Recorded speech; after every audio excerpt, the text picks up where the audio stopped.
What happened to the ding ding? My bad. I'll do that. How you doing, everybody? Welcome back to the Convo Couch. Pasta Gardula here. Hi, and I'm Fiorella, as you guys know. My Is that Fiorella voice there? is Because there's somebody there with like the straight hair and like, hi, I'm Pasta. Who are you? fam. Fam, what? I don't. I've been traveling for hours and hours, And and you're being obnoxious right now. We have a guest. I know we do. We always have guests. This is a show that we have frequently have guests on and stuff. Would you like to introduce that guest? Yes, because I love this guest. She's amazing. She's one of my favorite people. Um, so we have Vanessa Beeley on the show today. We're going to start it off with her because for us it's late. Well, it's not late, but I mean it is.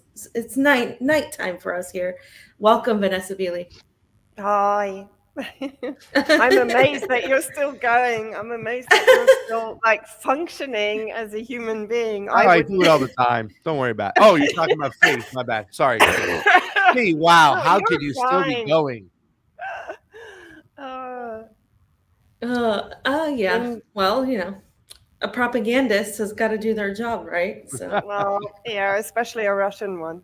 Oh. No, not a Russian one. I mean, a propagandist for Russia on behalf of Russia.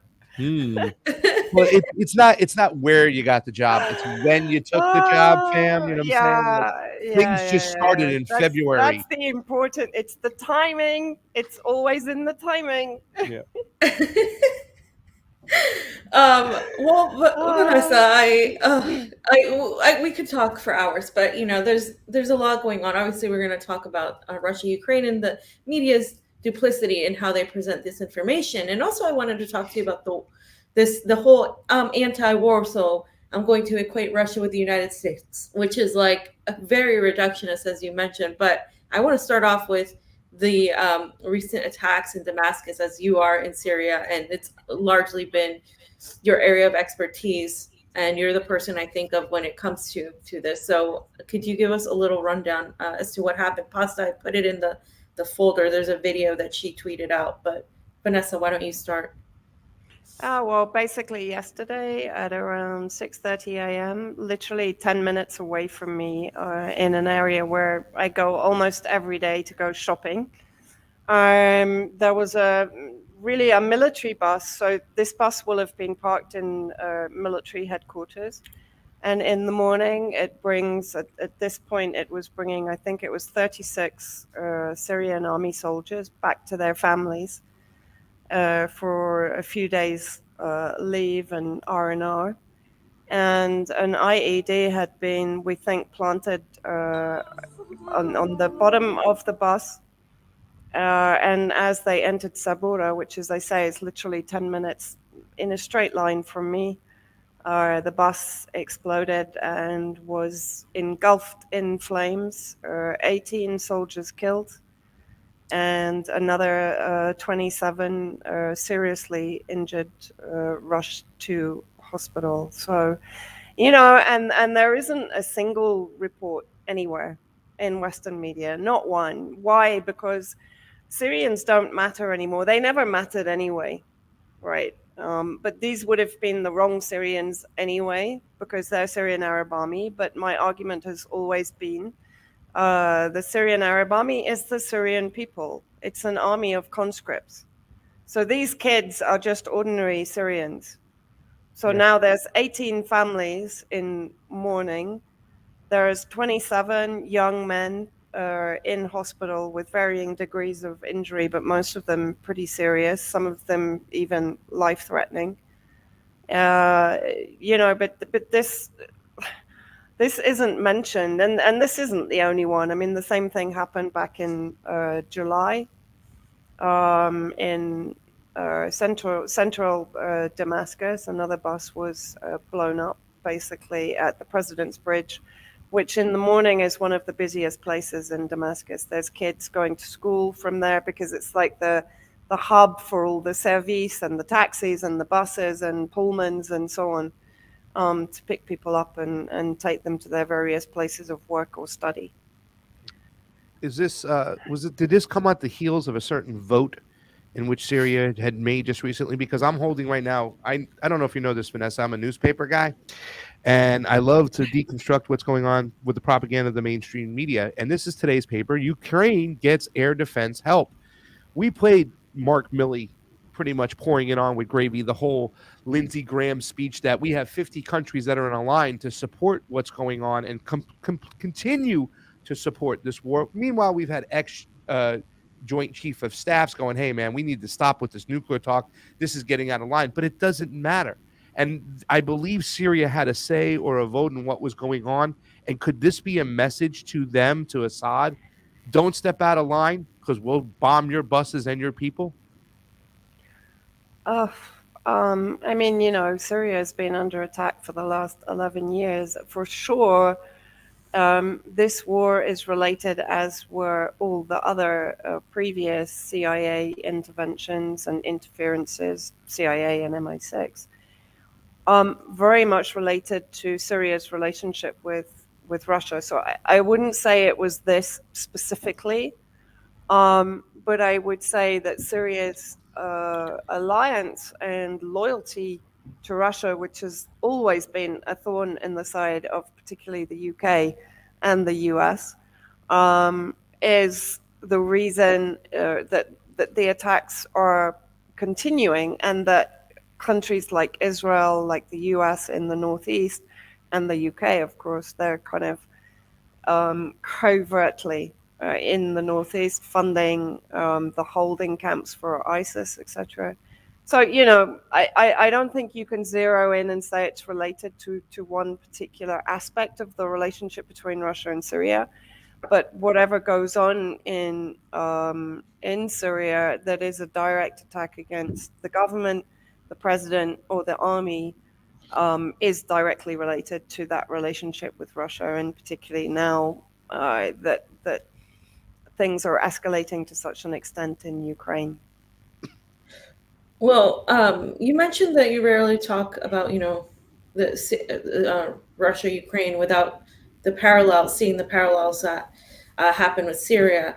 And recently, of course, we've seen the media just completely ignore or dismiss, not necessarily ignore because they mention it, but dismiss the brutality coming from Ukraine, and then, clutch their pearls when Russia responds. And this is a very important thing, because I'm not saying this because I was just born with a Russian flag like out of my mom's fetus, like a uterus. I'm just like this fetus that came out with this like pro-Russian stance. But this is like this is what people think, like that this is a defense of Russia only. This is like what we're talking about here is the duplicitous nature of the media, and what is truthful and what isn't. And the fact that these two things aren't, you don't have NATO and Russia, because that's what this is. Russia's fighting NATO. We all know this. They're not fighting Ukraine. Russia's fighting NATO. Ukraine without NATO would collapse. And so when we're talking about the media and how they ignored the Crimean bridge attack, or they dismissed it and tried to make it like it wasn't a big deal, which killed 3 civilians. And then we talk about, the constant shelling that we saw, right, in Donetsk. And then the moment Russia responds, all over, oh my God, Russia's just destroying families, children. They show, people crying. It's just, they manipulate people emotionally. And I just wanted to hear from you about that, about how that functions. Have you seen that, and also how it's also been used before? Yeah, I mean, I guess it's what you would call disproportionate grief, right? Just as there's disproportionate power, as we saw in Syria, it was a very similar situation, actually an even bigger war to some extent, in the sense that it wasn't only NATO member states involved. It was Gulf states, Israel, Turkey, although Turkey is a NATO member state. I can't remember the number of countries now that were involved in the war against Syria. So effectively Syria was facing an enemy that was far better organized, far better equipped, far better weaponized, far better funded than the Syrian Arab Army was, and not forgetting it was the Syrian Arab Army and Hezbollah in Iran that were fighting until 2015 September, when Russia finally intervened to basically help Syria rout the terrorists from their territory, right? And you know, it's exactly the same thing. The atrocities committed against the Syrian people, which were numerous and horrifying, were complete. They were either completely ignored or downplayed, or, of course, they were converted into the crimes of the Syrian government. And that's Right. also very similar to what we're seeing in Ukraine. Even the Kerch Bridge bombing or sabotage, at some point they were kind of wavering between almost putting it out as saying, yeah, Russia did it, as a false flag, this kind of thing. And that's very much what we saw in Syria, especially in the early years. For example, the Hula massacre, which was carried out by the moderate Free Syrian Army and associated extremist groups, but was immediately blamed with the mass graves on the Syrian government, right? By Robert Ford, the US ambassador at the time, who was still in Syria. He was kicked out shortly after that. And of course, we've seen exactly the same thing in Ukraine with the mass grave hoaxes that Eva Bartlett exposed, one of them close to Mariupol, right, which she discovered it was actually a cemetery. And they actually had labeled graves ready to receive the bodies. It wasn't some kind of mass grave that was being described, and is still being described as such in Western media. The same thing with Bucha very early on, Bucha massacre, which of course was blamed on Russia, but we've had various journalists expose that as an Azov battalion massacre, which was then framed as a Russian massacre. And in fact, Adrien Bouquet, the French journalist, we talked about this before, I think, he was attacked in Istanbul by effectively outreach agents for the SBU, the Ukrainian security forces, and he nearly died. I mean, he was nearly killed. It's only because he himself is special forces, he managed to defend himself. So, this is the playbook. And that's why I say you can't really talk about Ukraine without, at least in my head, referring to Syria, because it's all happened before. Yeah. And actually, it happened before Syria. It happened in former Yugoslavia. Yeah. Right? Exactly the same playbook, exactly the same script, exactly the same variations on a theme. Yeah. I think Mike Hudson, a political philosopher, teaches at the University of Singapore, made a video in 2015 talking about the playbook. We want to make sure that we keep these countries unstable, destabilized economically. We want them to make sure they have to depend on the IMF and all these loans and use our monetary system. And of course, we want to extract their resources. We see these videos of these trucks just beelining out of freaking Syria, stealing their wheat, their grain, their oil, their resources. I can't believe it's still going on. And I think we saw from a Russian drone that captured this. Russia's been in Syria for a little bit now. Like you said, finally they got involved. What is the future going to hold in Syria when it comes to them and their sovereignty? Because we understand that they're taking on these attacks almost every day from Israel, just defending themselves. At what point are they going to really start to really push back and say, hey, enough is enough? Syria is going to have its own sovereignty. We're going to deal with our own issues, and we're going to govern ourselves, and we're going to have our own resource sovereignty. We're not going to allow the United States and the West to pillage our stuff. Are we going to come to a situation that if things eventually get caught up, when I mean get stable in Ukraine, and they just finally they can run out of weapons. I think they're going to have to run out of people sooner or later. I mean, who is Ukraine going to get to fight these wars if they keep on running out of people? Are we going to see Syria get to a point where they can get some stabilization for their people and they can keep their resources with the help of Russia? Well, I think first of all, the first point I would make, and that comes back to Fee's point that when you put NATO and Russia on an equal footing, it's a very it's a big misrepresentation of reality, and the other misrepresentation of reality is those who describe Russia as an imperialist power akin to the United States because of what it's Yeah. doing inside Syria, right? My experience here, I'm not 100% pro what Russia has done in Syria, by the way. And this is another thing. I mean, Fee and I were talking about this. No one's allowed to have nuanced discussions anymore. It just becomes this kind of black or white argument. And you're not allowed to support one side in an argument without having to defend yourself for that. It's extraordinary. So you're constantly kept at this gladiatorial level where you can never actually get into the nuance and the gray areas and the really interesting stuff, because the world is a very complex place. There are no heroes and villains in this kind of very simplistic view that people like to present, that Putin's good or he's bad.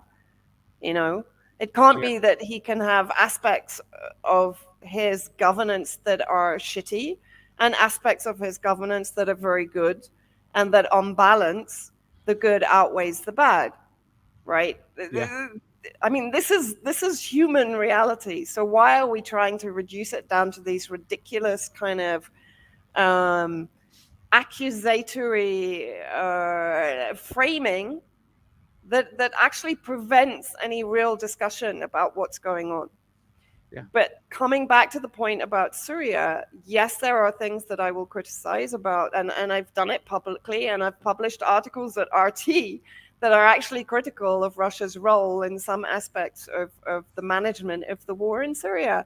And I'm allowed to say it, by the way, at RT. Okay, I'm quite sensitive, but I'm allowed to say it. Yeah. This is the extraordinary thing here. And the one thing that has always come across to me is how Russia respects the sovereignty of Damascus. Damascus ultimately has the final say on decisions that are made that are political, constitutional, military inside Syria, right? They may hold back at certain times because Russia's advising that they need to negotiate politically or diplomatically at a certain crucial moment, for example, in the liberation of Aleppo, which drove everyone crazy, right? But in Eastern Ghouta, I think I've said this before, Damascus and Russia were in agreement that they needed to just get on with it. So there were no ceasefires, there were no kind of standbacks. They literally just got on with it because they had intelligence that the US was going to be sending terrorist reinforcements to Eastern Ghouta to protect the air defense bases there that had fallen into the hands of the terrorists, liberation of which, of course, was immediately a threat to Israel. So, when people look at a situation and they just skim the surface of it, this does a huge disservice to their audiences and to the people who are following them, right? Because unless you are prepared to dive deep, don't commentate. Sorry, I've reached a point where I'm like, just stop with this puerile, juvenile analysis of situations.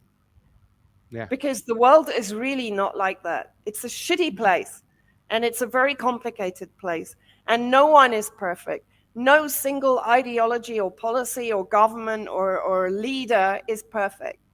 They all have flaws, right? Yeah. But there are certain things we have to respect. And what we have to respect is who is the ultimate aggressor and who is the defender, not only of themselves, but of the oppressed. Russia came into Syria when Syria was being oppressed. So therefore, of course, I will stand in solidarity with Russia and with Syria, because my government is responsible for that oppression. Yeah. Yeah. And same Right. thing with Ukraine, right? Yeah, and it's the same thing with our government too in the United States. I mean, how can I stand on the side of NATO? How can you equate, and this is just something else, Vanessa, just real quick, because this is what we've been talking about. You equate NATO in the United States with Russia. One side has been persecuted, maligned, vilified the entirety of its existence, even before it was Russia and when it was the Soviet Union. And you have a population in the United States that's been indoctrinated to hate an entire group of people. And now with Ukraine, you have an entire younger population that's also indoctrinated to continue that hatred. And it's really disgusting to see because the youth is what is weaponized and turned against a lot of these people. I mean, people were okay with banning Russians from sporting events, with banning musicians and literature and all this stuff. And this is like something that years ago people would have said, "Oh, this is fascism. This is the persecution of Jews." Like, but now it's like, "Oh, okay, because poor Ukraine." And that's and that equal footing that they're trying to put NATO and Russia or NATO and Russia in is like, to me, because it's coming from a virtue signaling place. Like I'm an anti-war person, so that means I'm against all war. What do you say to that sentiment? Because I consider myself an anti-imperialist, and I don't. But because of that, what we're talking about the oppressed and the oppressor here. I see it as, well, what are you going to do? Just let people trample all over, your family, your group of people, and you're just not going to fight back, and you're going to say, okay, well, I'm anti-war, so let NATO come in and do whatever it wants. Yeah. You know what? I always say this, but pacifism to this extent is a Western privilege. It's the privilege of people that have never been invaded. They've never been subjugated. They've never been occupied by a terrorist entity or an apartheid terrorist entity like the Zionist non-state of Israel, right? And it's like when people, and I've said this before, when people used to say to me, yeah, but I don't understand why Palestinians have to fight back with violence. Why can't they just demonstrate peacefully? It's an absolutely insane paradigm that people are clinging to. It doesn't exist in the real world. In the real world, like Fee said, if your entire communities are under threat, if your family, your mother, your father, your sister's about to be raped, your brother is about to be executed. I mean, just the one story that came into my head at that point was when the terrorists invaded Malula, the Christian town to the northwest of Damascus. And they found, actually, because they were in hiding in one of the houses in the town, and they found 4 young guys, and they lined them up. And they said, if you will renounce your Christian faith in front of your friends, we will save your life. We won't kill you. Every single one of them. So one by one, they asked them, and one by one, they refused. So the next one watched his friend or his family member being shot in the head in front of him. And not one of them renounced their faith, right? This is the kind of situation that these people were faced with, ordinary people. And I've spoken to guys, for example, from Malula, from various communities inside Syria who had no choice but to take up weapons to defend their communities against the incursions by terrorist groups that were intent on complete ethnic cleansing.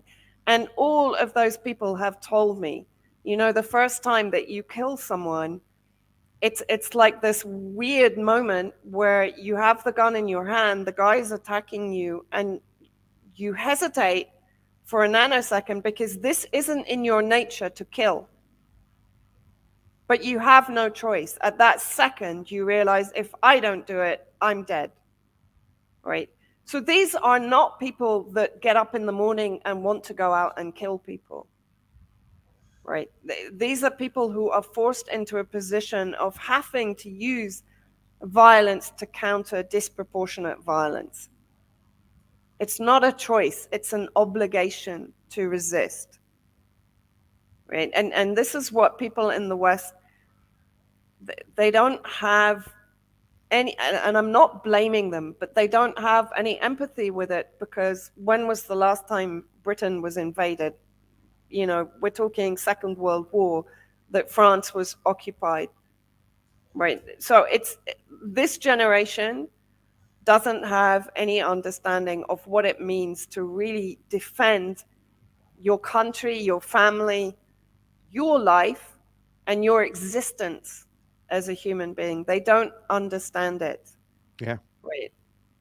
The last 20 minutes of this particular show right here has just been so, I mean, I like to say it's fire and it's amazing, but it's just such important information, because this isn't really about, beef or qualms with other, independent people. This is actually about telling the truth about what goes on. The morning show we had with you and Eva on the show, what Eva said was just so important. What about the people of the Donbass? Who cared for them? We're talking Yeah. 8-9 years of ethnic Russians just getting slayed for speaking their native tongue. And I think it's so important to put this out, because this didn't start in February, mid-February. And the fence sitting is just, it's virtue signaling. It's from a point of privilege. It's just getting nauseating at this point. What do you say to the people that keep on trying to act like this started in this February? It's been going on. I mean, you can go back to 1991 when, the first color revolution, but in 2014, these same people who were fence sitting, who were trying to say, well, you can reject what Russia did, it's an invasion, don't want to even want to talk about what happened in 2014, when they know and they'll admit that Victoria Nuland, along with Jeffrey Pyatt, got caught planting their seed, showing that this was a puppet government. What do you say to those people there? I mean, I know you've already said a lot, but if you want to put an exclamation point on it, Vanessa, please do. Well, I mean, it even started before then. The Ukrainians themselves were instrumental in the persecution of actually primarily communists, right? And then Jews. But the ethnic cleansing programs against the communists were even more vicious, and they came before the persecution of the Jews. And particularly Western Ukraine elements were heavily involved in this, leading up to Bandera and so on. So this kind of ultra-nationalist, racist, elitist element within Ukraine has always existed. And actually, when I spoke to refugees from Mariupol in the Russian eastern territories, what they said to me was, look, Ukraine never wanted to accept us. They never wanted to coexist, right? George Eliasson, another great journalist who's been on the ground in Donbass for more than 10 years, more recently in Lugansk, and who himself has been targeted by the SBU, even though he's an American citizen. He was almost rounded up for execution. He was fully expecting to be executed. And, this is something else that people don't understand. It's not only about the daily shelling and sniping. It's also about the fact these people can't move. They can't go and visit relatives in Western Ukraine, because the chances are they're going to be picked up. And if they're picked up, they're detained. And if they're detained, they're tortured. And if they're tortured as a woman, for example, they'll be raped and they'll be humiliated. And we also need to remember who is behind the SBU, who's behind the Nazi ultranationalist battalions. It's the NATO member states led by the US and the UK, right? The Myrotvorets kill list is a product of NATO. It's not only a product of the SBU and the Ukrainian intel. The SBU services are one of the biggest in the world. They're something like 3 times the size of MI6 in a country that's a tiny percentage of the size of the UK as regards population, etc., right? So, when people talk about, but Russia shouldn't violate international law. One, it's not violating international law, because Russia was under direct threat. If these Kiev regime forces broke through into Donbass and effectively massacred the people in Donbass, they would be on the borders with Russia, with NATO military installations, sorry, and weaponry on the borders with Russia, with a very clear agenda that has been laid out since sort of 1997 onwards, if you want to start with Brzezinski and the Grand Chessboard, of balkanizing and weakening Russia to ensure US supremacy and US control of Eurasia, which is another reason, of course, why the relationship between Russia and Syria is such an anathema to the US and UK, because it prevents them having this direct access to and control of Eurasia, which is, you know, the future of economic dominance in the world today. And so I find it, I just find this kind of virtue signaling, fence impaling,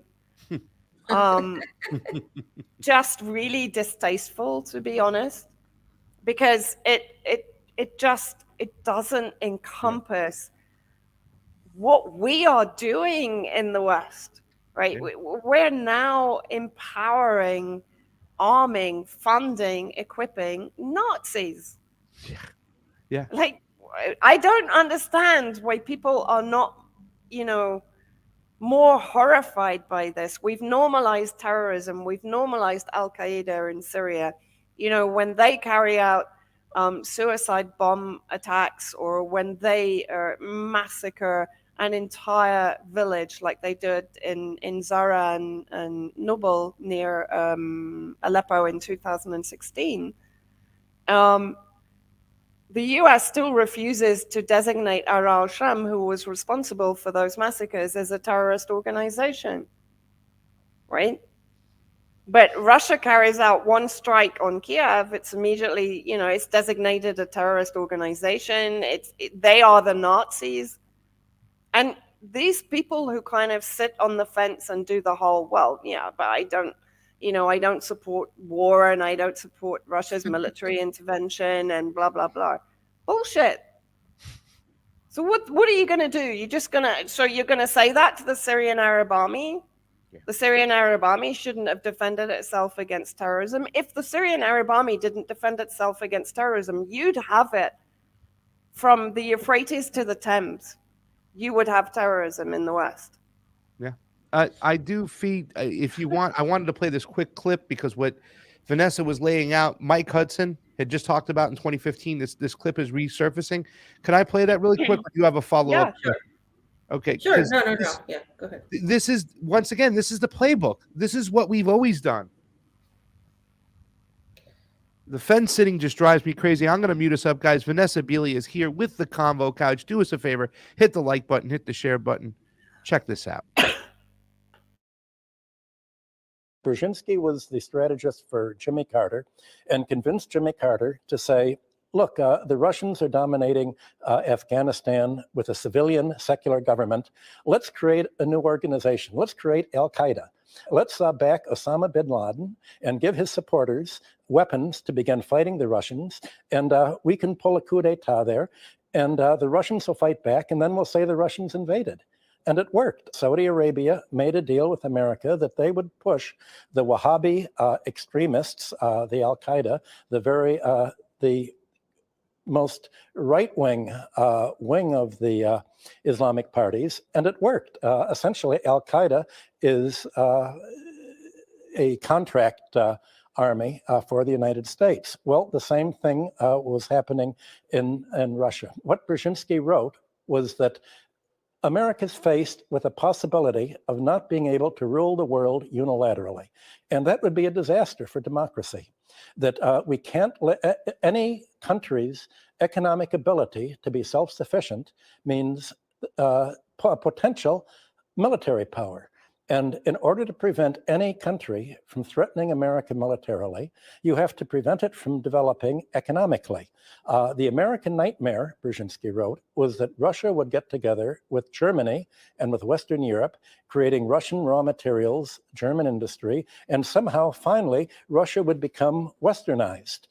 America, under Brzezinski's strategy, said this would be a disaster because if Russia's westernized, if it becomes democratic, if Europe and Russia are prosperous, then we cannot control them anymore, and they will have no reason to be NATO. We've got to stop Russia, and the place to stop this Russian-European conglomeration is to split it right at the border down Ukraine. Let's do in Ukraine what we did in Afghanistan. Let's back the crazies. Well, most of them are the former neo-Nazi groups that have been so prominent that fly the Nazi flag.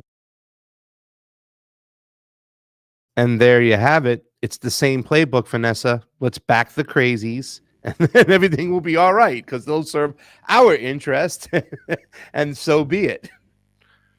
Yeah, and people that talk about and another thing that I want to clarify also, and I think Eva will agree with me, we're not talking a mass invasion on the scale of something that the US would do, for example, right? When I went into Donetsk, I didn't see any Russian soldiers. What I saw were the DPR forces, the same in Lugansk. There are Russian forces there, but again, the Chechen forces are also there in solidarity with the Donbass forces. And when I'm talking about forces, I'm talking very similar again to Syria, the National Defense Forces, so the local teachers, students, doctors, paramedics who effectively took up arms to defend themselves against an ethnic cleansing battalion, right? And if Russia were to withdraw, or if, for example, they hadn't had the referendum to unify with Russia, people don't understand what would actually happen to these people. It would be exactly what happened in the Second World War to the communists and the Jews. It's no different. The Nazis would enter. We've been seeing it where not that the Russian forces have withdrawn, but they formed a new front line. But in the areas where the Ukrainian forces have entered recently, and they're hunting down collaborators like pigs. That was the headline in the Daily Mail the other day. Mm-hmm. You had the Azov Nazi guy posting images of bodies being thrown into a mass grave.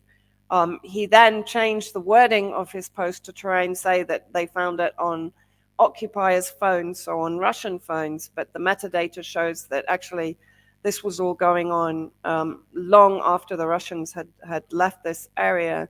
So what is in store for the people of Donbass if, for example, they don't have the support of Russia and their other allies? They're dead, and they're not just dead. We've seen the crucifixions. We've seen the tying of them to poles in town centers, and humiliation and the rapes and the torture. We've seen this. And yet people somehow, by doing this kind of politically correct shit, what they're effectively doing is condemning those people to death. I'm sorry. Yeah. Because the problem is that so many of these people don't go on the ground, right? They don't go on the ground, and they don't understand the cultures about which they're commenting. Right. Yeah. And this is a huge problem. You and Fee went to Brazil. You know what's going on the ground. You understand the intricacies of it. Again, you can speak to the intricacy of what's going on. Whereas people that are commenting from Washington or New York or LA or wherever, how can they? You can't. Until you actually see what's going on the ground, you can't. You can have a good idea, and you can do a lot of good research, and you can present that research, but ultimately, I know this from experience, I can have all sorts of ideas, but when I actually start talking to people on the ground, I switch completely. I change direction, because what they're telling me adds another whole layer to what I'm already thinking, right? Yeah, fam, you're muted, fam. Fam, you're muted. And you wouldn't let me unmute you. It says that you can't unmute somebody who doesn't want to be unmuted. So Well, your choice. I didn't well, I silence you. saw, I want to let the audience know that. fam, we know. Okay, we know. We saw this happen in Brazil, right? Where I think a lot of people, had these ideas about these candidates, and then it turned into, okay, you have to understand the political climate, you have to understand the economics, you have to understand the people and what they want. And you mentioned before that having this very extreme pacifist stance is a very privileged Western thing, because again, you're right. A lot of people commenting on this haven't really had to say, hey, we're going to fight for our lives. This is a reason why people in the United States aren't out protesting in mass this war, because they haven't had to really deal with the war at home. It's of course slowly coming into the United States, but it hasn't been at that level. And so my last question, Vanessa, is you mentioned in the Donbass you didn't really see Russian soldiers, that there were some there, but a lot of the things that when we talk about elections, we really stand by the process. What was your observation of the process and how it was done? Was there any sort of as the what is it, this YouTube show Breaking Points alleged that Russians were walking up with guns and forcing people to vote, and also that there's no way, and this is of course also a parallel to Syria, that there's no way that 90 something percent or 80 something percent of people would ever just be in agreement to this, that these votes had to be fake, because how Same would thing they with Syria. agree? Oh, God, yeah. No, Same thing with the Syria vote, right? Assad, TYT, fam. There's no way he could win 90% of the election. That's why it's rigged. Please go ahead, Vanessa. Oh, God. I mean, if you've got 99% of the population with their backs against the wall, right, and facing a firing squad, and with a cultural attachment to the country that is offering them refuge and protection, then what do you expect them to do? I mean, the whole time I was in Donetsk, which wasn't for a huge amount of time, but the whole time I was there, all I could hear above were incoming missiles and air defense taking them out, right? So the fact that what people should be saying is, well, isn't it amazing that this number of people went out and voted despite the threat to their lives? This shows how important this vote was to them. It's not a vote about, just a political decision. It's a vote about survival. It's a vote about whether they exist tomorrow or not. And let's not forget the 14,000 plus that were not able to vote and were not able to see what they had really dreamed of for decades, as you mentioned, for many of them since 1991, right? Yeah. That's what kind of broke my heart, because that was in the minds and hearts of everyone I spoke to, was that the one thing they regretted are all those 14,000 plus people that have been killed in this completely disproportionate aggression and unlawful aggression, enabled and funded by the West, by the US and the UK and the EU since 2014. No one has spoken about them. No one. I mean, there's a handful of journalists on the ground in Donbass. Graham Phillips, Patrick Lancaster. Eva went there very early on, and she went to Crimea after the annexation, which is another fantasy myth produced by Western media and picked up by many independent commentators also, and as the people in Crimea have basically said the same thing. Their referendum said the same thing. In 2014, there was a referendum, by the way, guys. Even before that, when Yanukovych was elected. He was elected with a majority vote in the Donbass because he was pro-Russia. He wasn't even that pro-Russia, too. He was kind of like objectively Russia. He Yeah. was like, I'll look at the EU. I'll hear them out. I mean, a shitty deal was brought to him, but he wasn't even like hardline pro-Russia. He was actually, I said pro-Ukrainian because he was looking for any option to help his country out, I thought. Yeah, but he also, I mean, he had huge sympathy for the Russian speakers. Absolutely. Right. And that is one reason why the Donbass vote went in his direction. So, the writing was on the wall there for a long time before the Odessa massacre, the Mariupol massacre. And not forgetting, and many people don't understand this, that even other foreign nationals living in Ukraine who protested the genocidal aggression against Eastern Ukraine, they were also rounded up and they were tortured or executed or disappeared. Yeah. So Bulgarians and Romanians and Polish who were living there who just happened to say, no, we don't actually agree with being ruled by Nazis. We don't agree with killing Ukrainians, other Ukrainians in East Ukraine. They were punished and many of them executed for even saying that. Yeah, well, I'm sorry, though. If you took a job with any of these people after February, you're just being biased and you're being pro-Russian. Apologize. Sorry. Just can't do it. So. Oh, God, honestly. I'm Please. sorry, Fee. Vanessa. Seriously, that was just your thread. I recommend everyone to go and read Fee's thread because it was masterful. It was brilliant.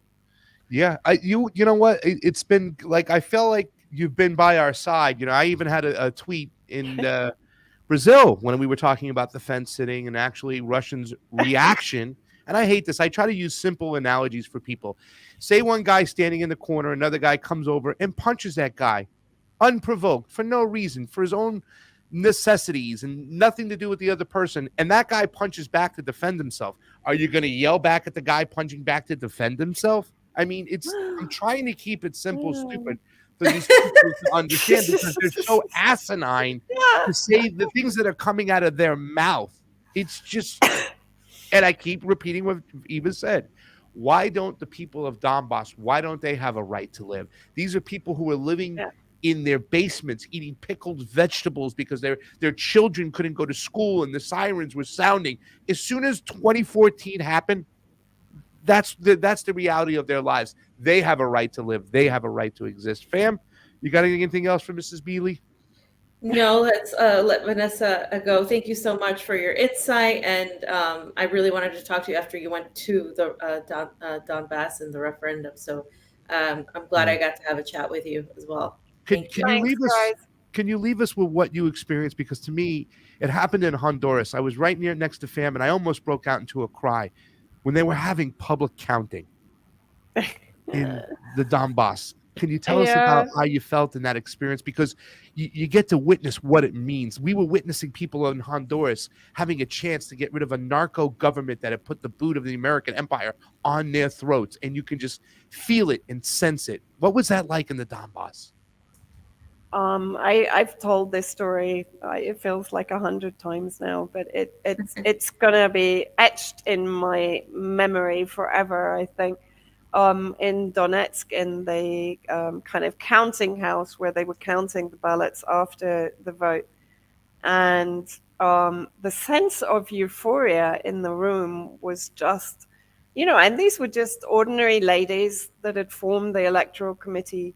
And as I said to you before, I think there were 4,000 yes votes and 4 niet votes on the table. And the lady, as she was counting, she was kind of showing me that in the box for yes, people had put hearts, or they'd put a Z, or they'd put a smiley face.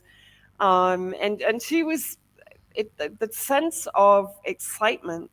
And yeah, it was a euphoria. It was just,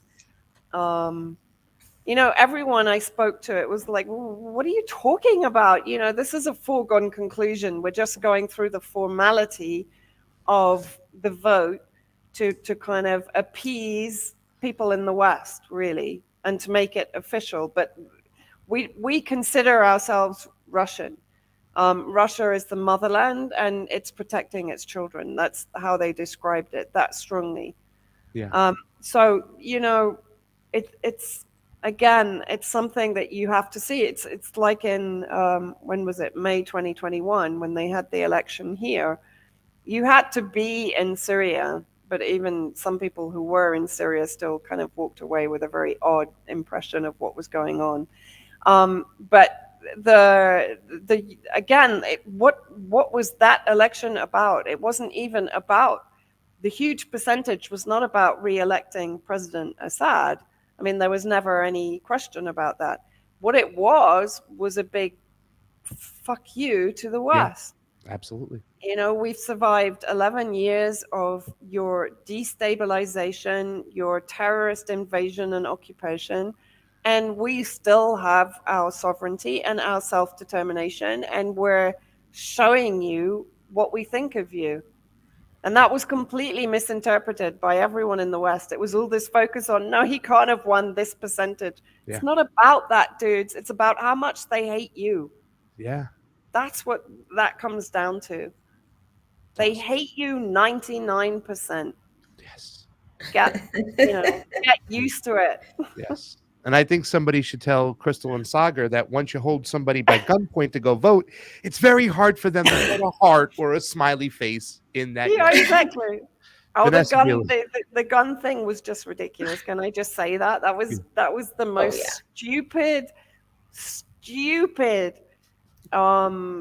narrative thing that came out of the whole referendum story. It was so ridiculous. I don't even want to respect it by commenting on it. It was stupid. Sorry. Vanessa Beeley, ladies and gentlemen, thank you so much for joining us. Take care, guys. Bye. We love you. See you next time. We love you, Vanessa. Truly.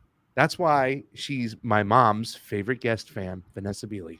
Oh, she is, huh? Well, my mom likes Vanessa. My mom was like, how come the first time she saw Vanessa after the show, she was upset. How come we're never told this information? We're never told this stuff. I didn't know any of this stuff. I said, Mom, that's by design. Because they're sponsored by Pfizer and the military industrial complex, Raytheon and Pfizer. That's why you only hear what they want you to hear, fam. So, fam, I need a few seconds before we go on to the next thing. Did you want to read some Super Rays?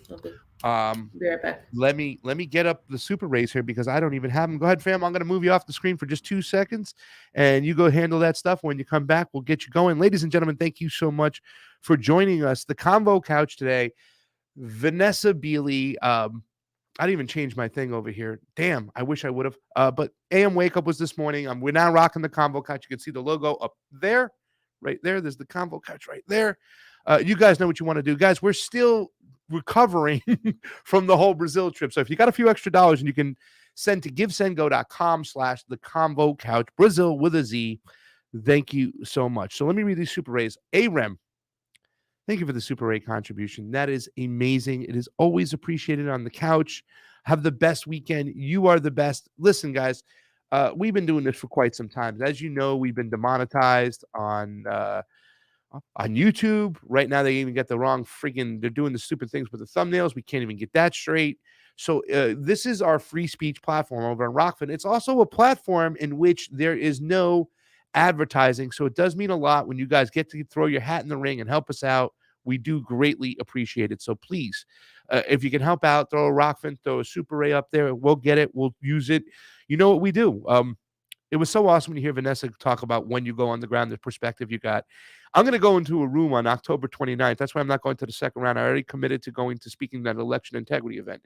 Now, these people, they're the American Project. They are made up of the Patrick Burns, the Flynns. We disagree on a lot of things, ideologically, tactically. We have some disagreements. We disagree on who's pulling the strings. But if I can go into a room where people think differently than me, and I can express what I've experienced through elections in the global South, what I just experienced in Brazil, I'm going to go do it. And, these are people that now they're starting to open up the door. They're starting to see what the American empire is doing. Since they got screwed, they've really had an awakening, and now they've looked into things, and they're starting to realize what's what. And I get to tell them the same globalists that you complain about that's screwing you in the United States are the same globalists that are going down to South America, Central America, and entrusting their governments, entrusting their corporates, the corporations on the government. In other words, they are going to dictate who's governing that country so they can extract the resources, and they can also force the monetary system through austerity measures, putting it on the backs of the working class in those countries. And not Americans aren't making anything off it because we get bananas cheap. That's not a good excuse. And if you care about migration, you'll understand the cause of migration. Just like Michael Hudson said, and that's something that Vanessa was talking about, we back and fund the craziest of the craziest, ladies and gentlemen. We do it in the global south. We do it in Central America. We've done it in Brazil. We've done it in Colombia. We've done it in Honduras. We've done it in Nicaragua. We've done it everywhere. That's what's going on. And if I can kind of interject what I learned and talk to these people, even if they are patriots or MAGA or whatever they want to call themselves, I can make some ways. I can make some leeway, right? I can get in there. I can change some minds. I can get people to think. You know, Mel K, the Mel K show. I just went on her show before I did this show, in between the morning show, and that crowd is a predominantly predominantly patriot crowd, right? MAGA people. However, she's now doing stories, Mel, about the NED, USAID. The game is up. We're gonna see it for what it is. And here's the thing: if you care about national sovereignty at home, then you care about it abroad. If you care about the people's choice, one person, one vote here, you got to care about it there. So you got to be consistent.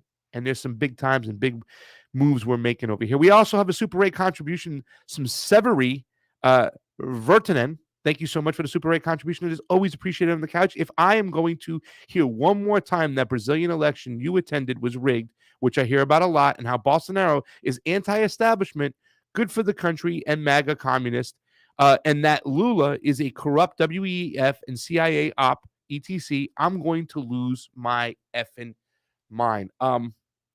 Severi, I'm not going to lose my mind. I'm just going to keep on pushing back against it. Here's the thing, and I talked about this today, and Fiorella has said this so eloquently before. All right, so you're supporting Bolsonaro because you want to stop the globalists. What about the globalism he's bringing in? What about the multinational corporations he's handing over to the agriculture business to? If you care about the farmer, if you care about the farmer in the Netherlands, and you care about pushing against these ESGs, what about Bolsonaro just letting Monsanto come in and run amok? What about him forcing everybody to these gig economies? Pick your globalism. The bottom line is, at the end of the day, it's about national sovereignty. It's about the fact that these people have a right to pick their government the same way that we have a right to pick our government. And whether you like it or not, these NGOs are infested in there. So some people are coming up with these sayings and these logics to that. You know, Soros is now in there. Soros is in there. These people are bought off. These are now WEF puppets. With these leaders, do you think Lula, with his 2 terms, could have done what he did in a global economy without dealing with the IMF, without dealing with the West? They would have cooed his ass from the get-go. So it's up to the Brazilian people. And even though he does have ties, and just like Petro had ties to the Clintons, and even though, you know, Lula had deals he made with the IMF and the banks, and, you know, he had a history with George W. Bush taking pictures and Obama and going to the World Economic Forum, even though the fact he is pro-vaccine, he said he's anti-mandate. This is what his campaign told me. Do you think he could have done things with just rejecting them? He would have never gotten to where it is. So it's up to the Brazilian people to decide who they think to best play the game, to get them food, to get them resources. You don't have to like it, but you got to respect it. And all the lies that are being made up, they're trying to make up this lie. InfoWars did it. A couple of other people did it. That what Bolsonaro is facing is the same thing that Donald Trump faced in 2020. That Bolsonaro had these huge events, which he co-opted a lot of the events. The Brazilian Independence Day, they try to make it look like his own event on September 7th. We had a friend who was there. They were there for the Brazilian Independence Day, if you can call it independence, because they've been cooed so many times. But that rally they used to make it look like it was a Bolsonaro rally, they're lying. He just jumped into that rally. He kind of co-opted the flag.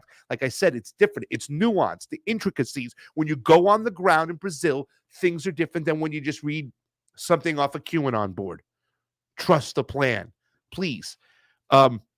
Lula, 2-term president, very much loved by the people, draws big crowds to his rallies too. And the election that Bolsonaro won is the same election that he's losing right now. I mean, he had a big victory by getting to the second round, guys. If you want to win an election, stop crying about the process. That's fair, and go and win an election. That's what I told the Petro people when they were crying. Oh my God, you put the other candidates who finished third and fourth. Now they're going to back the right winger, and now Petro's going to have a hard time winning. I said, shut up. You got 3 weeks. Hit the streets. Get out there. Same thing with this situation. You want to win an election, go win an election, but don't muddy the waters. Don't lie. Like Bolsonaro, who won under this same system, is a parallel to what's going on to Donald Trump, and that therefore we have to justify more intervention, justify a military coup, manufacture consent to get involved. If you're Bolsonaro, pro-Bolsonaro, for whatever reason, I don't think you understand what's going on the ground there. And if you go on the ground there, you'll see the civil and social unrest. Fam, you got a new phone? Because we have other people. Danny's got a new phone. We got 3 out of 6 people that we knew got their phone stolen. We saw homelessness like there's no tomorrow. There's a reason why big money interest and the poor people are backing Lula. They want some stability there. And all we could do is respect their results. It's not the same as election in 2020 in the United States, that the rules were changed, that this happened and that happened, and there was no chain of custody. We went and We did would our say so. diligence. Yeah, we would say so. We would say so if it was. Jump We on in. really Go would. ahead. Yeah. So sorry, I had to. My computer plug is somewhere because I literally just got off a plane, took like a 2-hour nap, and here I am after traveling like 26 hours. So apologies for that. So I had to switch to my phone, which I now have thanks to the fact that I have insurance on the phone, and I still had to pay a deductible. But when we left, our friend Camilla said that it's gotten worse. More people are getting their phones stolen, more journalists.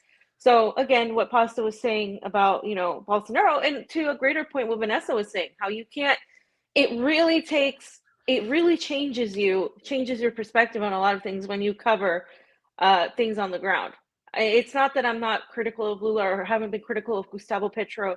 Knowing this, it's about these people electing the people they want. It's about them looking at their very most basic needs. And that's all that this is. So fam, I don't know if you were done with the super raise, but I do want to move on to a couple things. I don't know if you can find the AOC video because we haven't talked about that. You want to talk about the AOC video, fam? Well, the her getting called out. It's on the doc, right? I didn't get a chance to put it in there. No. Okay, I can find it. No, that's all right. Yeah. I'm looking at Vanessa. Give me 2 seconds. You go ahead and riff. I did talk about, fam, Yeah. about no matter whether we like Bolsonaro or not, that it's okay and it's right to respect the people's national sovereignty. And I did piggyback off what they were saying as far as going and understanding the intricacies when you get on the ground. Right. It's again, as Vanessa said, and while you do that, it's not black and white. There's a lot of nuance, and nuance is dead, especially on the internet, especially on Twitter, on YouTube even.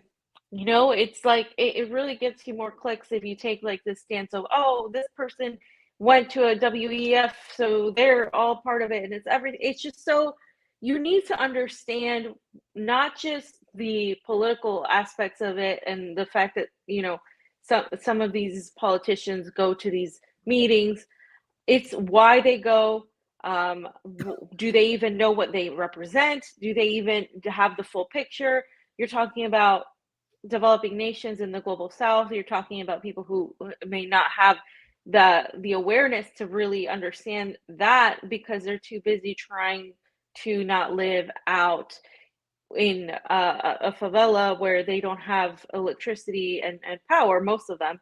And if they do have it, it's because they created it themselves. Yeah. So it's this whole situation where people are trying to really have their heads above water. And I agree with Vanessa that it's a very privileged point of view to think that, you're not going to, you're going to look at only this dimension. Yeah. And also that you're going to act like you're some sort of moral, righteous pacifist when you haven't experienced a lot of what these people have experienced, robberies, sexual assault, just constant pressure of being in a developing country, and I'm not just talking about Brazil, but I'm talking about, the countries we visited, like Colombia, that was experiencing mass civil war and civil unrest for decades, and that has been, of course, a NATO partner in the United States. We can talk about Venezuela and what the sanctions did to the people of Venezuela, what the sanctions are doing to the people, the blockade to the people of Cuba, what the people of Honduras experienced when getting rid of this government, and how that was so emotional. Same for the people of Colombia. And so you don't get to see that, as much as we try to put it out there, unless you're there. And when people sit on their chairs and they're commenting on this stuff without having that other layer, it just leaves so much in the process out. Yeah, and some of us, it's kind of funny because a lot of the people who agree with us with what's going on in the Russia-Ukraine situation, where we're almost lockstep in opinion about this is justifiable action by Vladimir Putin intervening on the behalf of ethnic Russians who were slaughtered and tortured in the Donbass region since 2004, and even Vanessa talked back. This can go back so long that when it comes to Brazil, when it comes to Colombia, they have this almost like QAnon-y kind of mentality. Let me ask you people out there who are thinking all this stuff about trying to put the pictures up of Lula with the picture of George W. Bush and Obama and Petro and the Clintons and stuff, knowing that the NGOs are infested there, that the banks already have a grip, a hold, and whatnot. We live in a global economy where the dollar is dominant. What could Lula have done if he didn't work? Could he have done anything? Could he have made any progress to move them out of the poverty index, to get poor babies and children in the favelas food? Could he have done this had he not worked with the already existing IMF that was in their country, with the already existing NGOs? Like I said, with all these leaders, with Petro and Lula, when you walk into the door, the devil's already sitting down in your house. He's having a cup of tea with his shoes kicked off in the dining room area. You know what I'm saying? He's relaxed. You have to deal with this. You have to find a way. And whether you agree or disagree with it, it doesn't make a difference. You shouldn't be manufacturing consent for any type of intervention. The only answer is national sovereignty. Let these people pick who they think is best. And if you want to hold anybody accountable, hold the United States government accountable. Get them out. That's what your role their intervention. That's what your role should be. It shouldn't be, well, we can't let Lula come in. He's just for the globalists. And stop. Shut up. Let the people of Brazil decide what's best, as long as their elections are fair. And you can scrutinize certain part of their elections, okay, but compared to what we fucking got over here, clean your own house and let these people pick their leaders, period. That's what your role should be. Yeah, 100% on that, Pasta. And again, if the people of Brazil want to elect a milquetoast politician, that's their right. It's not your business. Because once you make it your business, you make it your business to manufacture consent for intervention. That's exactly what we're trying to avoid, precisely. And you can have your opinions and say, oh, here are my criticisms of Bolsonaro. Here are my criticisms of Lula. This is what could happen, blah, blah, blah. But to just make blatant generalizations without any context as to the economic situation in the country is just completely way off base. And again, to all the people criticizing us, go to these places. Go to these places. Why don't you go to these places? Especially some of them who make a lot of money. And go to these places. What is preventing you from going to these places? I mean, come on, like put your money where your mouth is. 12 days in these places, 12 days in Brazil, 12 days in Nicaragua around that time. Dude, you get so much insight. You understand the intricacies. You talk to the people there. It's like, wow. You know what I'm saying? And I don't agree necessarily with a lot of the colleagues of mine, friends of mine, that you would consider to be on the left that are doing some work in the global south. I think they have blind sides when it does come to the IMF and these banks and who's running in the WEF. I get that and stuff. You know what I'm saying? I'm not going to agree with them on everything. And especially when you go there, the way a lot of leftists kind of feel like a Bolsonaro supporter is. Bolsonaro got 54 million votes almost, right? He's not, everybody who votes for Bolsonaro isn't some just irate, racist lunatic or whatever. You know what I'm saying? Like, there's intricacies over here. There's nuance, and it has to be understood. And like, that's the thing I understood when I went to Brazil. I changed so much from talking to cab drivers and Uber drivers, understanding where they come from in a gig economy, and very confused that they were kind of voting, which I thought against their own interests, but why they feel those ways. You can only get that feeling when you get your boots on the ground and you go there and you're like, okay, I get it. I see. All right, I get it. I see. And you have to do that. You got to pick your butt up and you got to go there. Fam, your favorite politician, AOC. You ready?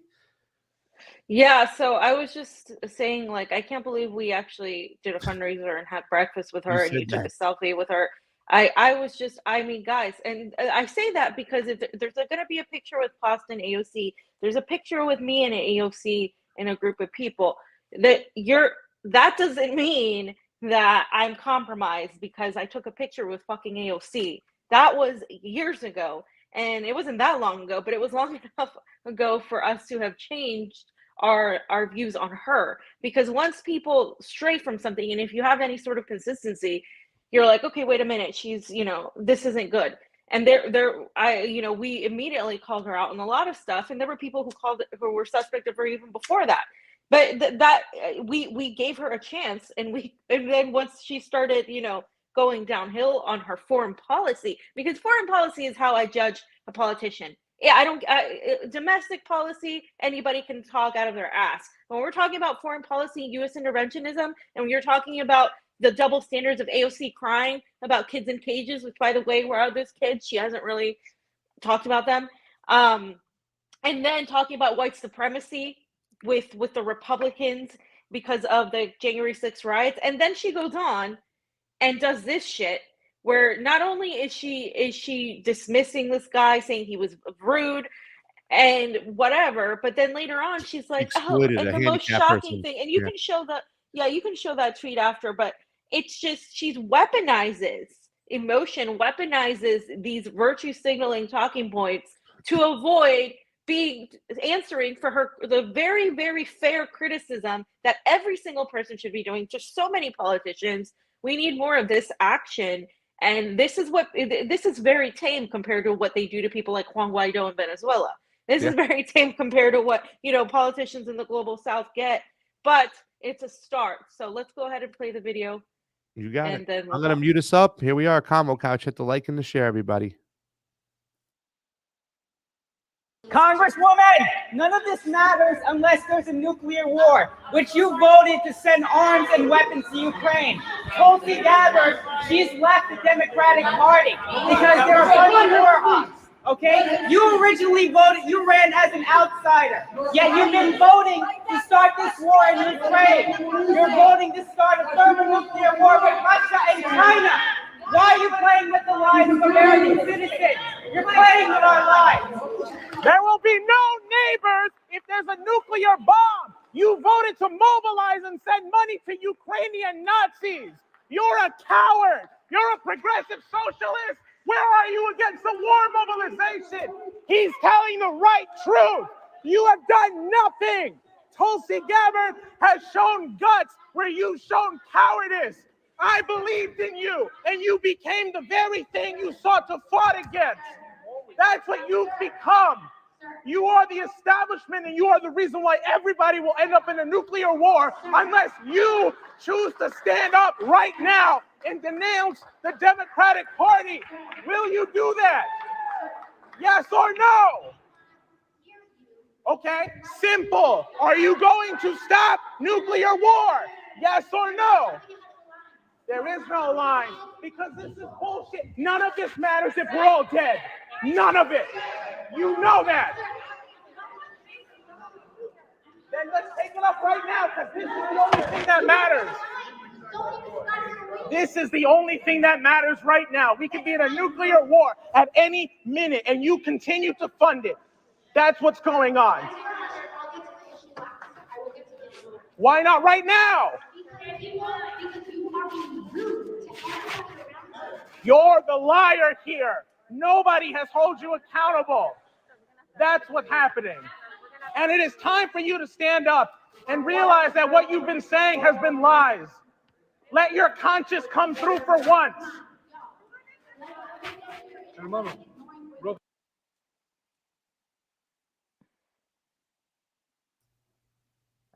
Hermano, brother. Okay. Fam, there's a lot to unpack there. There's a lot. So the Tulsi Gabbard comments, I don't think she's as anti-war as a lot of these of what he's claiming, but whatever. That's neither here nor there. Tulsi's definitely to her Well, credit, she left the Democratic Party. Can I say something about that too, fam? Yeah. Listen, and a lot of people, I haven't caught that much flack for my departing of supporting Tulsi Gabbard, right? Like the other day we were talking, I was very upset. I wasn't very upset, but I thought her speech was a little bit of a dog whistle, her talking about open borders and not talking about the cause of migration, which was one of the reasons why we supported her. Let's end these useless regime change wars. But Tulsi, her last time in Congress, did vote to extend the nuclear treaty that went out. Like, she was one of the only ones to stand up and talk about it, about nuclear war, about that particular situation. Yeah, of course. Right now, I have a beef with her. She didn't recognize what was going on with the Rensselaer. She didn't say anything what was happening in Nicaragua while they were, making these claims and these sanctions were going on. She's been silent, and she's kind of dog whistling, I think, towards a bunch of Republican voters who want security at the border rather than looking at the major problem, which is interventionism. But to Tulsi's credit, because a lot of people have said, we're really highlighting the fact that AOC got owned, and we're not highlighting the fact that there's a collective consciousness from a bunch of young people when it comes to nuclear war and the doomsday clock. I think that needs to be highlighted.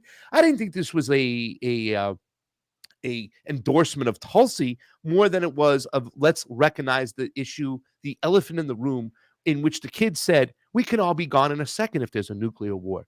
And that's something that nobody in our Congress is talking about right now. Nobody on the left. No, you know who needs to watch out, fam? Bernie Sanders. He better be careful where he's walking and whatnot, because somebody's going to get a camera on his ass very soon as well. And it should be that way, because this is something that we're not talking about. We're not highlighting the fact that we can have an all-out nuclear war, and they are just playing with fire in the Ukraine right now. Yeah, like aside from the comments on Tulsi, which I think were a little over the top, but like I said, like that's neither here nor there, because I think the focus is this person is like calling out AOC because of her voting to give billions of dollars to Ukrainian fascists, which is exactly what she did. And it wasn't only her; it was the entirety of the squad, the entirety of the Democratic Party, including the Progressive Caucus, including Bernie Sanders, who has been spouting these pro-NATO propaganda bullshit all over Twitter. Whoever it does is Twitter, right? Because we know Bernie Sanders doesn't sit there and tweet.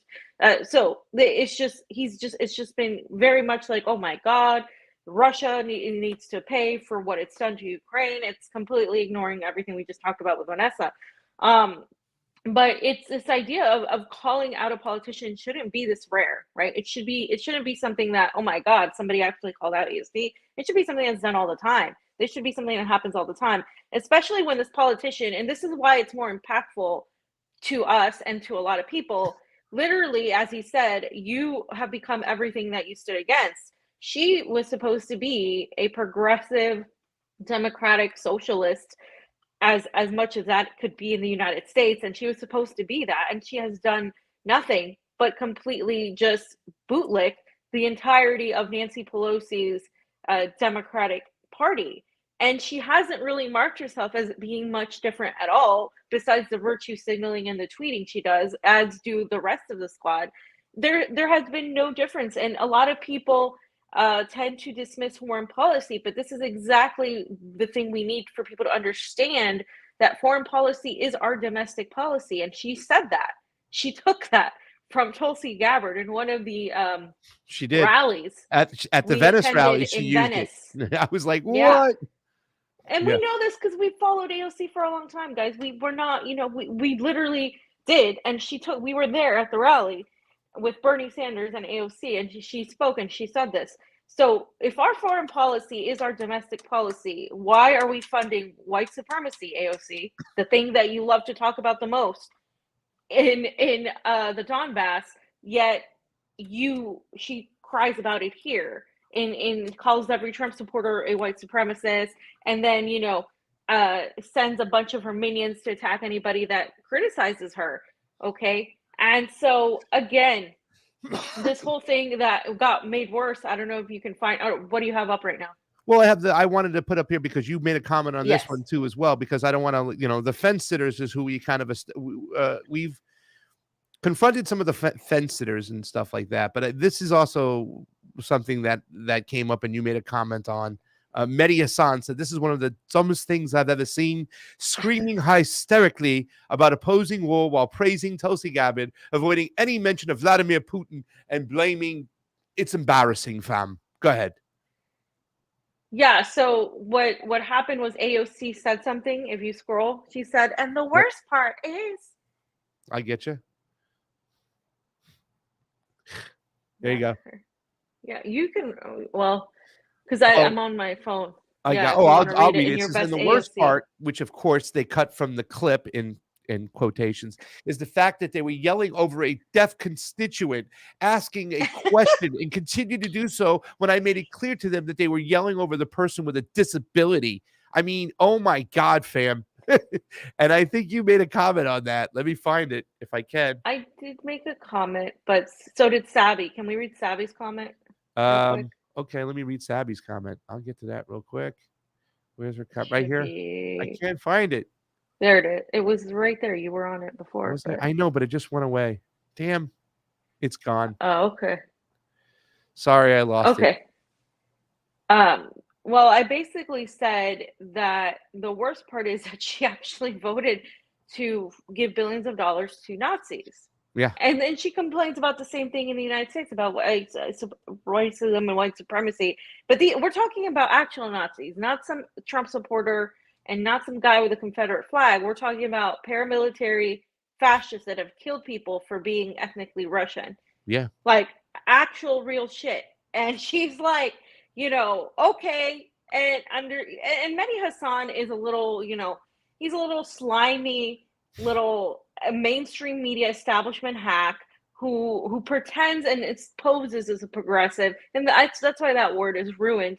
And I don't refer to myself as a progressive anymore for a while now, because I think it's just ridiculous. It just means you're basically an establishment shill, not focusing at all, of course, on the content of what he said, but of what the young man said, but about the fact that he didn't mention Putin.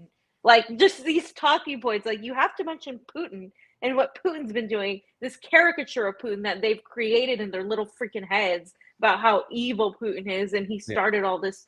Like, it's such bullshit. We just spoke to Vanessa, and we've been talking about this for a while. Not even 2014, and even before that, as Pasta mentioned, 1991. So it's just like, it's ridiculous, and this is what gets plastered on people. Oh, as Mehdi Hassan, a good progressive voice, led it on MSNBC. Let me give you a little bit of enlightenment here. Mehdi Hassan wouldn't be allowed on MSNBC if he was remotely an anti-imperialist or progressive, the real definition of a progressive voice. Fam, that means a lot coming from a person who had to go to Russia to do news because she couldn't make it in the mainstream media over here. And just like Vanessa said, let's kind of digress to that. Like, Vanessa's like, I've been very, critical of Putin and Russia when I haven't liked their moves. And guess what? Nobody told me I couldn't say it, and what I can say. And I know this much about my business partner. She's not going to put herself in any position in which she would be censored or have to censor herself. We wouldn't do that. We just wouldn't. I said this before too as well. Oh, Katie Halper got thrown off the hill. Nobody with integrity should go work there. No, I'll go work there. But I will tell them I will not be censored. And if they fire me, let them fire me. And that's the way I feel. I'm not going to censor myself in any way. I might not ask, like people said, well, if you got in front of Tulsi, would you ask her some hard questions? Like, hell yeah. I said I probably wouldn't ask her about Israel because I haven't gone there yet. I'm not well versed in it. I would probably save that question for Kim Iverson, who's gone there. I might save it for you, who knows a lot of knowledge about that. But everything else I'll ask her. I'll ask her everything else about what's going on in the global south, her position now kind of going towards the border, her position on Putin, what she said, that bullshit. I will go hardcore in the paint, but we will not take any job in which they will censor us. We've wanted to go on RT for quite some time. If anybody knows us, knows that we like RT, and we've always appreciated the work they've done and the fact that they allow their journalists to go out there and do the work they need to do. Kim Iverson said that she wasn't censored on the Hill. The second they censored her, she quit. And if they censor Fiorella, she'll quit. That's the way they go. If anybody censors me, I'll quit. And it's dumb to make statements without reaching out because you heard from your other friend that this is what's going on. And the whole timeline argument is just asinine. Why do smart people say stupid things? Now, since February, everything's changed. This has been going on for a lot longer, guys. Yeah, I mean, I don't know. I mean, regarding the AOC thing, right? I think we're done. I mean, I just wanted to point out that I think it was an email. That was the point. It was an email that For us. when she talked about the person that was disabled, she was saying that, oh, they're crying, they did it over a person that was hard of hearing. She completely weaponized that thing, and this is what, by the way, this just takes me back to the progressive Democratic bullshit of California, because this is exactly what they do. Oh, you're hurting this person, they can't speak, they're not being heard, blah blah blah. They align more It's with like, us, fam, with our values. I need to speak my truth. Like, it's just so like status quo Democrat of her. But I do want to respond, fam, to, I mean, I don't think we need to bring up the TYT, not TYT, TMZ kids. But, you know, but I will say, like, it's hilarious they took, because this is what happened. So the Vanguard made a video, right, agreeing with Michael Tracy, about Michael Tracy called me and anybody else who works at RT now during the wartime. And who it was the time, you know, who stayed there. Yeah, and he's continuing to make all these accusations of me being a propagandist because I decided to go work for RT during this time in the conflict. For a long time, as Pasta mentioned, we've admired RT's work. We've had friends who've worked for RT. It was just a matter of time, in terms of what, you know, where I saw myself, in terms of what network I felt represented the kind of journalism I wanted, because I have spoken to so many people from RT even before I worked at RT, and they always said they never censored me. Okay.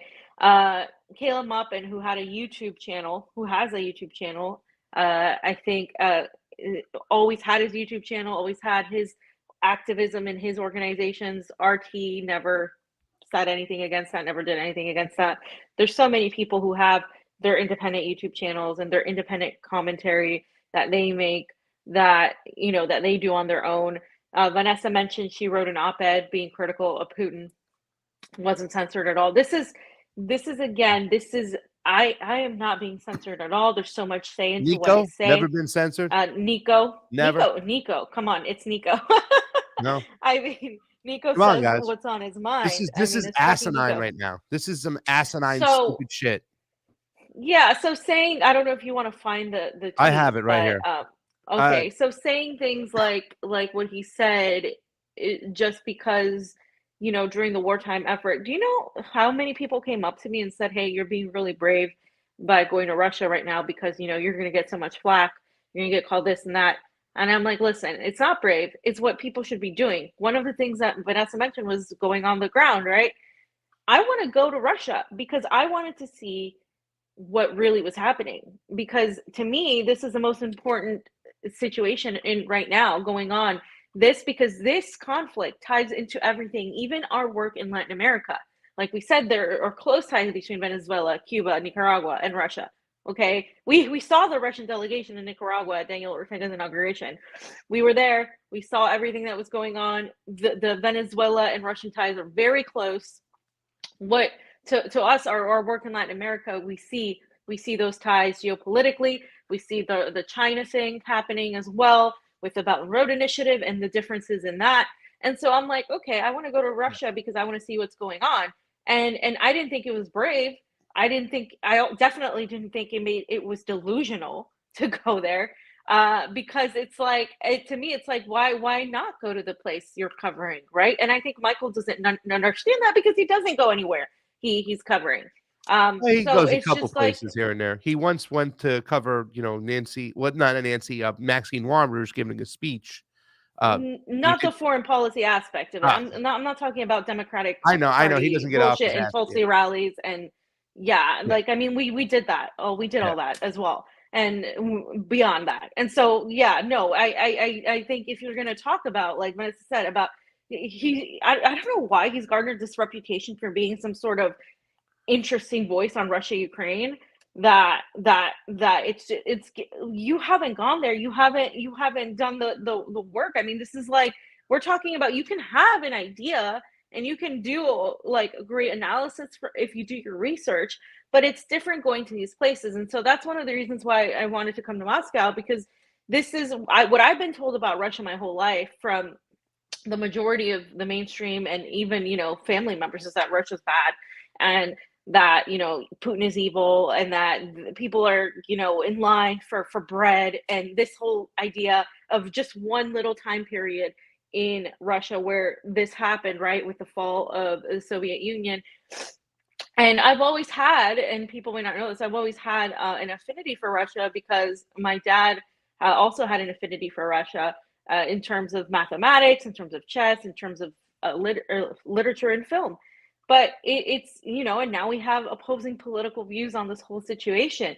But it's always been in me to want to explore a lot of places and travel. So for me, it was a no-brainer to talking about this, and it happened way before I made the announcement. I didn't want to announce it because I thought it was going to get bad really quickly, and I didn't want to, with everything going on, I didn't want to distract from the what was happening with RT America and how people lost their jobs.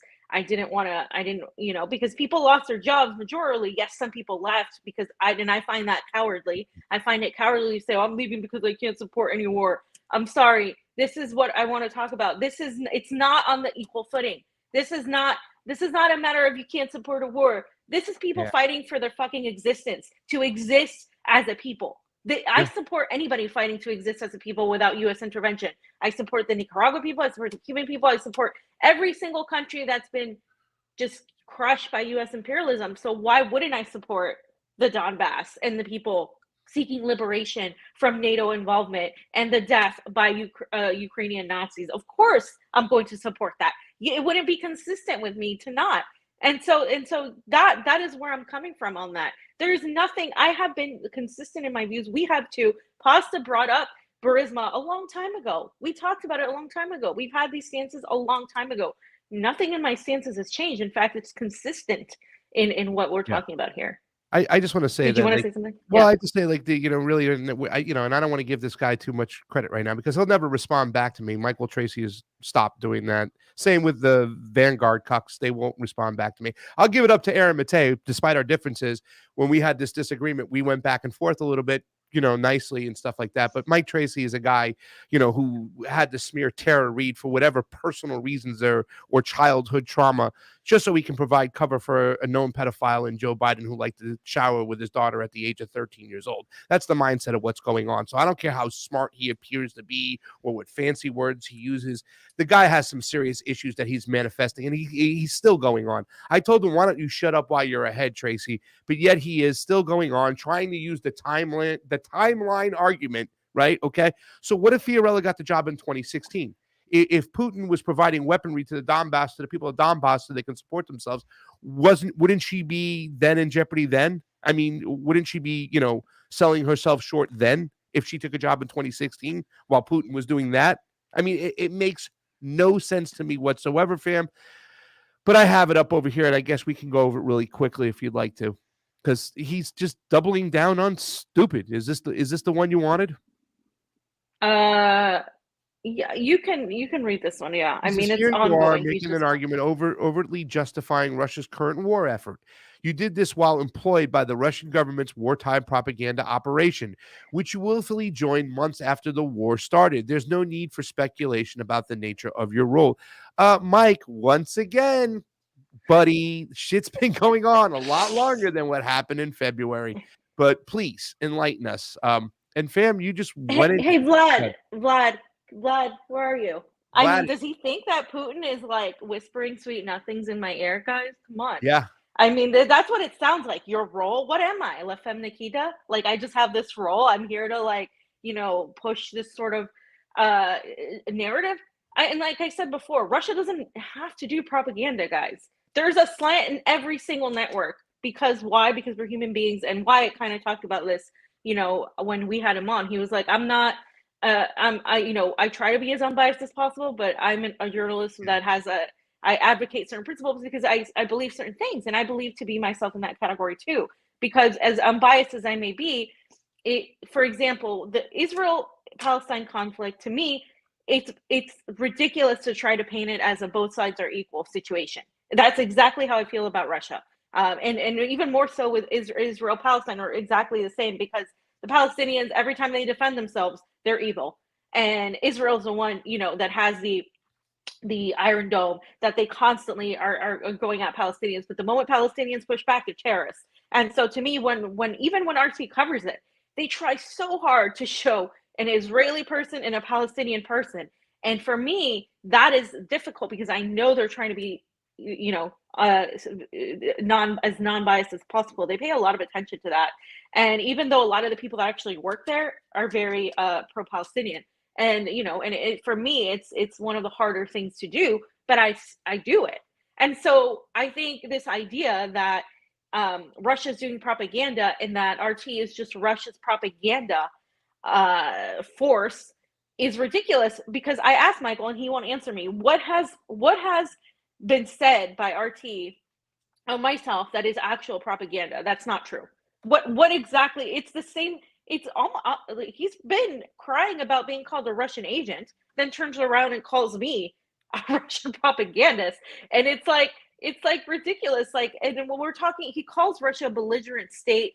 He says this is the pro-war, Russian government, but really, are they pro-war? And then this is where we differ, I think, because is Russia really pro-war when they're trying to answer the calls of the people in Donbass, who many of them were mad at Putin for not intervening earlier, for not going in there earlier, because 14,000 plus people died, including women and children, by the way, including a massacre of schools and of children.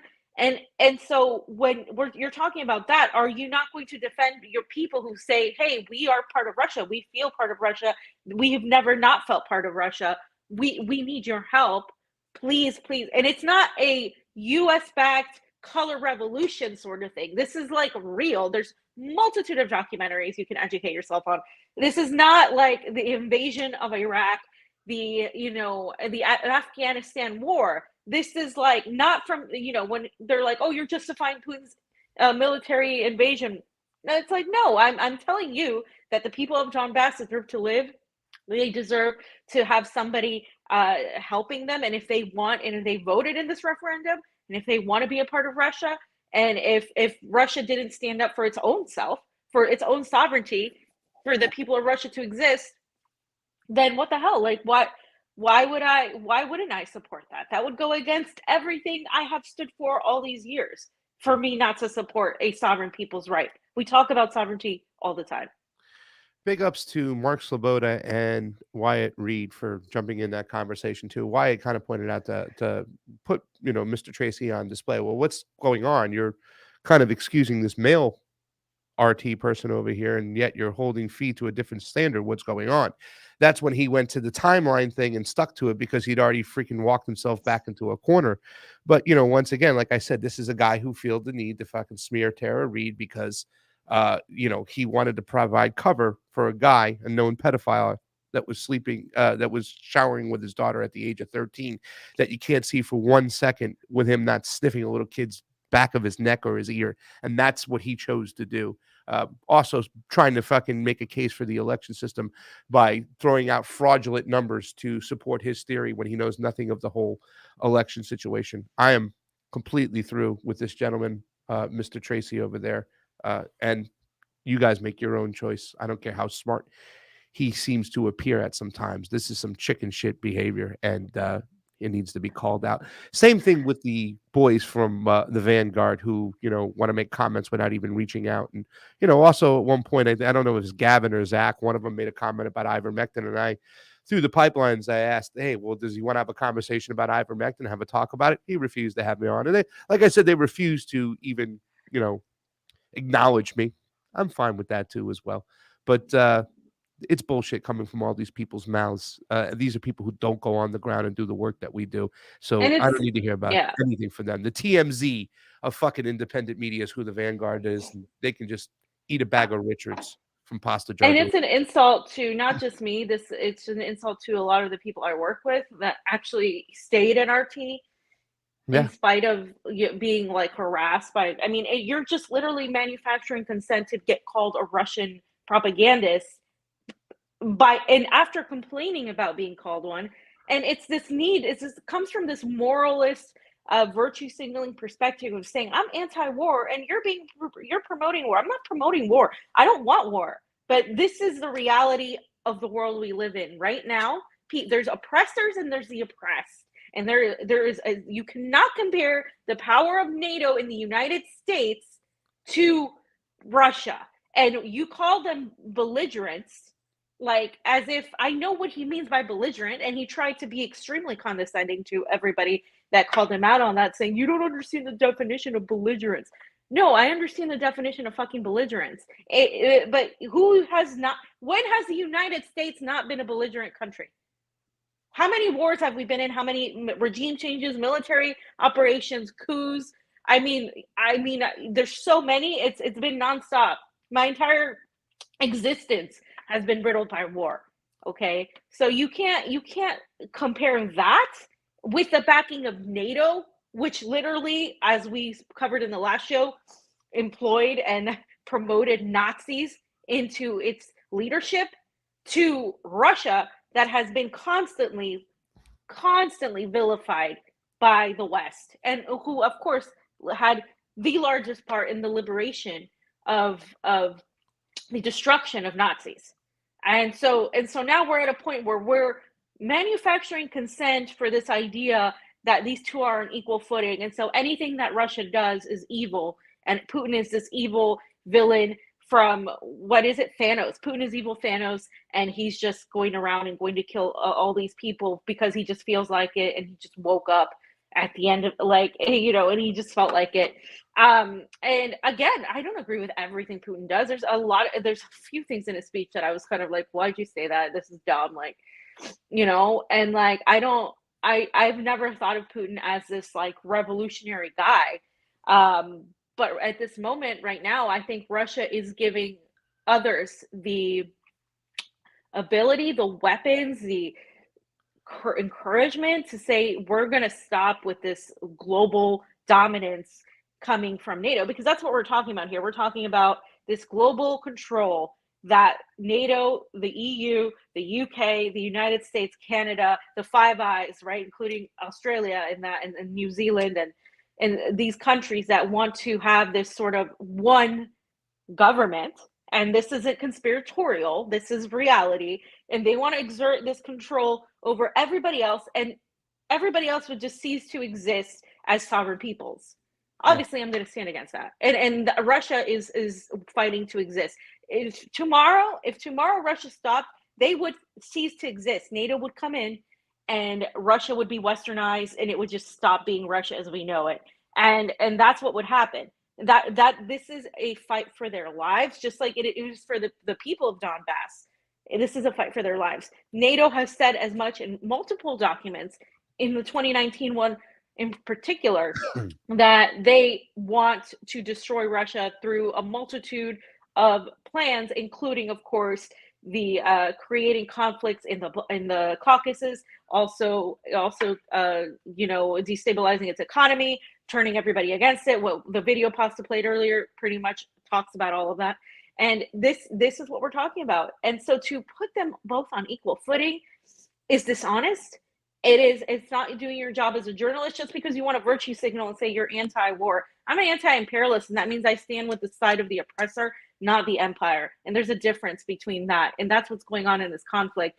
And if you want to call me a propagandist for literally saying the same thing on my show, that and RT's even more, they're even more careful about the things they say, obviously, than I am here. And if RT was actually censoring me, I wouldn't have this show right now. We wouldn't be. They would never have signed a contract. They would have never signed a contract with you if that was the case, that they couldn't control you and allow you to still have the show. And that is just, listen, guys, I'm done. Like, sure. You reach out, pal. Reach out, everybody. If you want it, you can have a conversation over here. And don't act like we're the ones that are hard to have conversations with. We'll talk to everybody and anybody. We show respect to everybody. And I don't want to hear that that's the case. What the Vanguard did, just another stupid ass pieces of shit. But I just want to give this one comment over here. Just give me some truth. Said, fam, I love the smell of hairspray in the morning. Joey B. Sniffing his neck. Literally, in his daughter's diary said that his father was taking showers with him at 14 years old. And you're going to go and defend them? Give me a break. Another Super Ray contribution from Severi Verdinen. What's the difference between MAGA communists saying that the Brazilian election was rigged against Bolsonaro versus the weirdo mainstream armchair journalists saying that the Nicaraguan election was rigged and that the Convo Couch was some kind of pro-Ortega op or whatever that was about? Well, I mean, listen, they bought me some food, and everybody knows that if you buy me, a salad, that's it. I'm in the tank for you. I was bought off with a salad. That's how they got me. Yeah.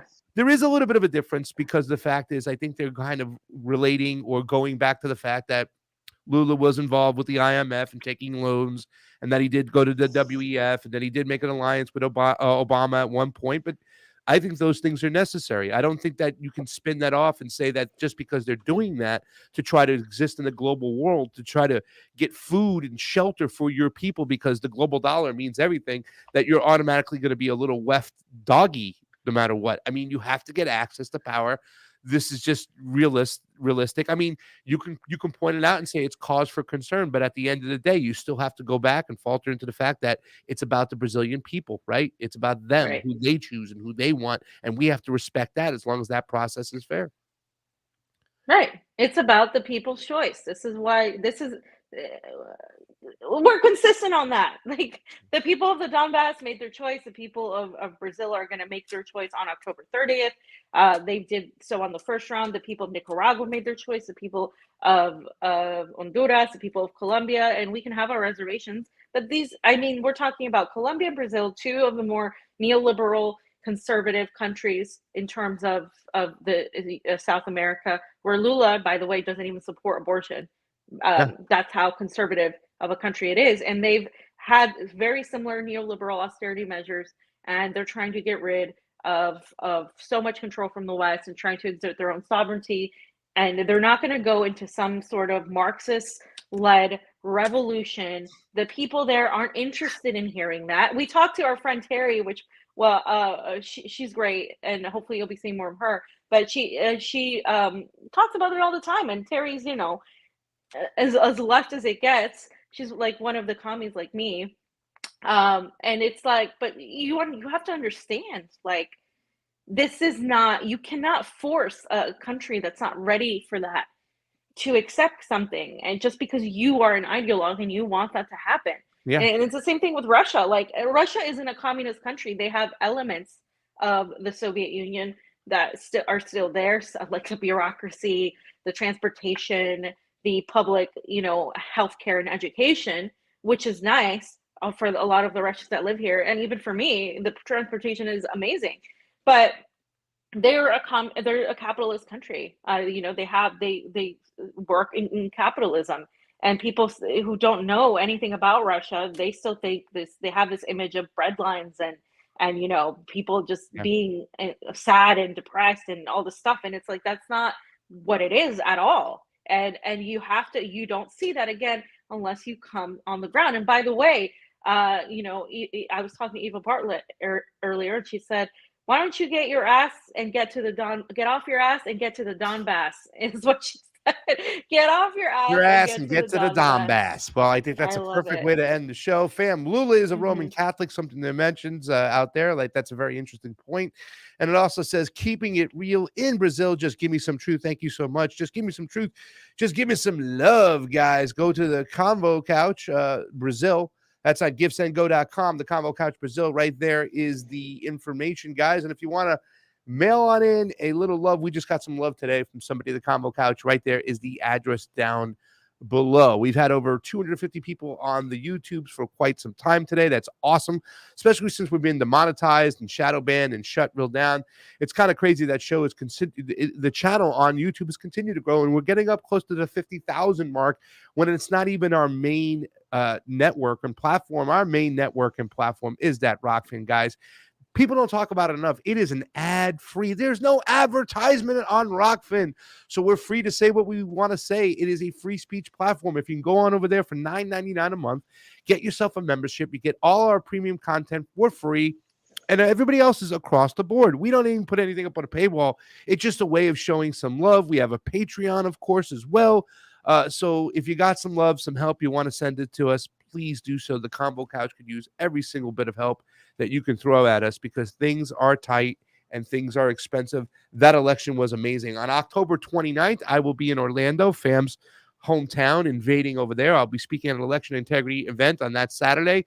I'm going to be going to a room with a bunch of MAGA folk and people I think differently with. But guess what? I'm going to use my knowledge and what I know and what I've experienced to get across my message. I think Fam said it earlier. My standards haven't changed. My beliefs are there. I'm being strong on them, and I'm going to put them forth. And I'm going to talk about intervention. I'm going to talk about why there's a migration problem and what our role is in the global South and Latin America, because I've experienced it and people will listen. And just like them, they're now seeking national sovereignty because they feel they got robbed in that election. I can explain the same about what these people have been going through down south, that the only thing they should care about is a free and fair election and who the Brazilian people choose. And that's what's important. Not the fact that they want to make it out to be like Lula is a WEF guy and whatnot. Listen, Lula is pro-vaccine, but he's anti-mandate. And if you feel that way about Donald Trump and Ron DeSantis, because they're in the same position, then you have to be consistent across the board. And besides, at the end of the day, like we said, it's not for us to decide. It's for the people of Brazil. Fam, anything else you got to say? What's going on? Fam, I just want to end the show with saying,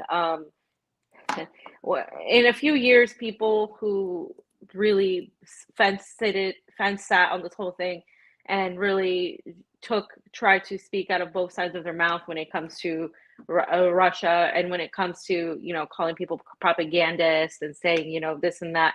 In a few years, these people have to swallow their words, just like they had to do during the war in Iraq, during the war in Afghanistan, and it's going to take time, but again, I mean, the truth does eventually come out.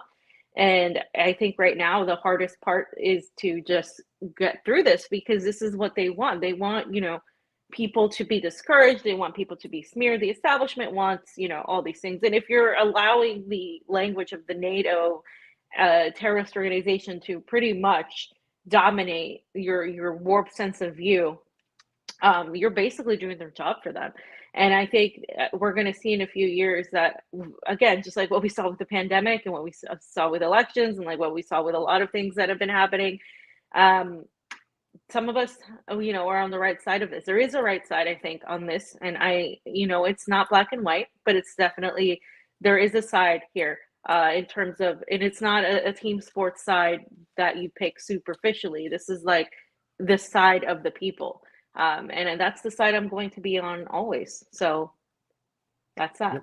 Fam, we played it on the morning show. I'm going to play it now. A little bit of George Carlin talking about what we're experiencing with the empire inside our house. I am Pasta Jardula. And I'm Fiorella. She's back in Moscow, ladies and gentlemen. Look for her on Rumble, on RT streaming live, sometimes on the desk, sometimes out doing stories. Fam is there. We have the morning show going on here. We'll be working diligently. We'll still be reporting on what's going on in Brazil. We'll be keeping a close eye. We have some videos to release as well, so be on the lookout for them. I have a great video as well about I don't want to say the I word, but we know what it is. A lot of great stuff. When we went in the room and we scrutinized the elections and asked the election officials, showing what the Combo Couch does when you put us on the ground, guys. Remember, go to givesendgo.com/the Combo Couch Brazil. Combo out. This is George Carlin, fam. We'll see you soon. Come on. credit for one thing. You have to give them credit. They're out in the open now. They're out in the open now. They're not even trying to conceal it anymore. The owners of the country they got their election. They said, we're going to get this election. We put you people in that court for a reason. All right, Now's back the time to pay earth us. for you now. Yeah, forget all that stupid. Will you? They're out in the open. They're openly driving the bus, and we're all in the back. There is no national conspiracy to buy elections and control America. Now Talk about back to earth. Conspiracy, but you don't need a formal conspiracy when interests converge. These people went to the same universities and fraternities. They're on the same boards of directors. They're in the same country clubs. They have like interests. They don't need to call a meeting. They know what's good for them, and they're getting it. And there used to be 7 oil companies. There are now 3. It will soon be 2. The things that matter in this country have been reduced in choice. There are 2 political parties. There are a handful of insurance companies. There are about 6 or 7 information things. But if you want a bagel, there are 23 flavors because you have the illusion. You have the illusion of choice. Right. You don't get the real important choice. There's no freedom of choice.